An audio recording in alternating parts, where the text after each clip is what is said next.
Hello, welcome back to Real Opinions. Today's review is of the fifth film in the Mission Impossible franchise, Mission Impossible Rogue Nation. The series has been running since the late 90s. Every single film has had a different director and so kind of a different tone to it. And Rogue Nation is no different. Christopher McQuarrie, who's the guy that wrote The Usual Suspects, and he directed Jack Reacher, and he wrote part of Edge of Tomorrow. I think he rewrote that. He's kind of good friends with Tom Cruise. He is the kind of director and sole creative mind behind this one. And it kind of shows. It's very much a kind of more, I would say more down to earth, but it is a Mission Impossible film, so it's obviously not going to be that down to earth, but it's a lot more down to earth than the likes of, say, Ghost Protocol or Mission Impossible 2, for example, which has John Woo as its director. So Rogue Nation obviously sees the return of Tom Cruise as the kind of super secret agent Ethan Hunt, a member of the IMF, the Impossible Mission Force. And this is kind of set very much in the wake of Ghost Protocol, where shit went down, the whole of America nearly got bombed to shit, and there was some quite severe kind of casualties of that. And Alec Baldwin plays the head of the CIA. He's trying to kind of disavow the IMF, but at the same time, Ethan Hunt is being hunted down by this kind of rogue nation organization called the Syndicate, which is this kind of bizarre anti-IMF kind of federation thing, which is made up of kind of disavowed agents from different special forces around the world. With the IMF kind of being disavowed, he has to kind of go underground, and he kind of takes Simon Pegg's Benji with him, he began as kind of this computer hacker in Mission Impossible 3, and then he was a field agent in Mission Impossible Ghost Protocol, and now he's basically like Ethan Hunt's right-hand man. It's kind of strange. Jeremy Renner's back again as Brandt, the fellow IMF agent from Ghost Protocol. The female lead is replaced by Rebecca Ferguson. I think she's either British or Swedish or both. I haven't quite figured it out yet. This British secret agent who's undercover in the Syndicate, who Ethan kind of crosses into, and she kind of helps them. And it's kind of it's much more of a spy movie again. It's less about let's just set up these action set pieces. There is definitely a kind of a story running through it. And as much as I love the kind of fun and wackiness of Ghost Protocol, the story wasn't as solid as it is here. Here there's a lot more of kind of espionage tone. It's a lot more conspiracy laden. It's a lot more of a kind of hark back to the 60s origins of the TV show, which in some ways is good because it kind of gives the film its own identity. I mean, for other people it might be less so because there's not as many of the big action sequences. I mean, the biggest kind of spectacle of this film, there's nothing that kind of parallels the Burj Khalifa sequence from Ghost Protocol. The closest we get here is the scene from all the trailers and the poster of Tom Cruise kind of clinging onto the side of a plane, and that's within the opening 5 minutes. I didn't find any problem with that. I think, obviously, there are still some really ambitious sequences in this. They just don't kind of get that big. And a lot of people, I've seen a lot of reviews complaining about that, but I don't find it that much of a big problem. I think the story is enough to go by here, and there's certainly enough action throughout that keeps it rolling. On the topic of the action sequences, there's a couple that really stand out. There's a really, really fantastic car chase in this film that seems to just keep going and going and going. And then when it finally stops, it picks up again straight away again on a motorbike.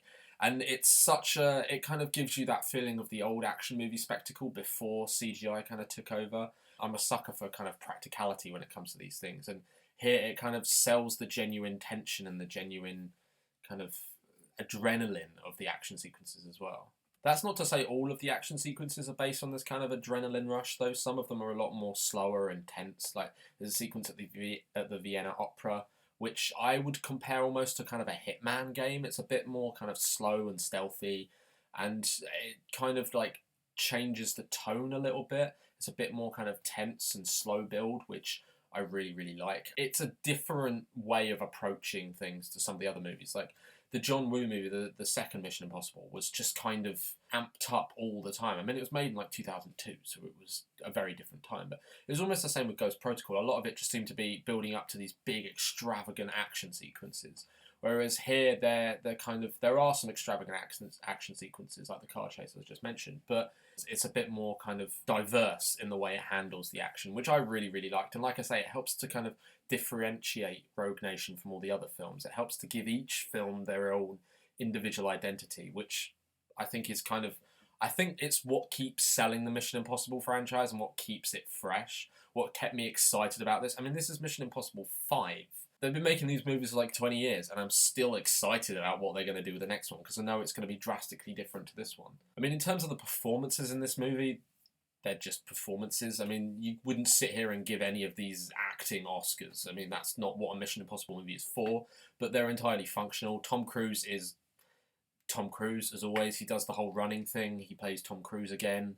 He's believable. He's easy to get behind. Jeremy Renner's just kind of, he's a bit of a weak link just because he's kind of dull. I think there was this big kind of push when he first came into Hollywood about 5-10 years ago, where everyone was like, oh, he's going to be the new big action star. And now this is kind of the fallout of him not being the big action star. So he's kind of left over in these spy franchises where he's just kind of sitting around not really doing anything. He doesn't really do anything in this film, and that's not necessarily a bad thing, but I feel like, I don't know, he's just a bit dead weight. Simon Pegg is really great in this, though. He gets to do a bit more than just be the comic relief. I mean, he still is the comic relief, but he gets to do a bit more. Rebecca Ferguson is really great. I mean, she hasn't really been in very much, but here she kind of sells the whole feminine assassin role really, really well. She proves herself just almost kind of the female version of Ethan Hunt, and they feel very much on equal ground. There's never a point where she's just the love interest that's being dragged along for whatever reason. She does feel like a genuine badass in herself, which is cool.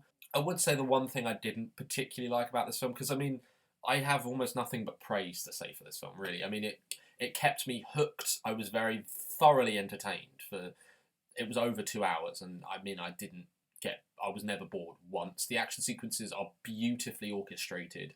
It's really well put together. There's a lot of kind of diversity within the action as well. You're not just watching explosion after explosion after explosion. There is one kind of small element that could have done with some tweaking, and if it had some tweaking done to it, it would have probably been a 5-star film. And that's just the villain. I think the Mission Impossible movies really suffer when it comes to villains. The only, I think, Mission Impossible film that's had a really good villain was Mission Impossible 3 with Philip Seymour Hoffman.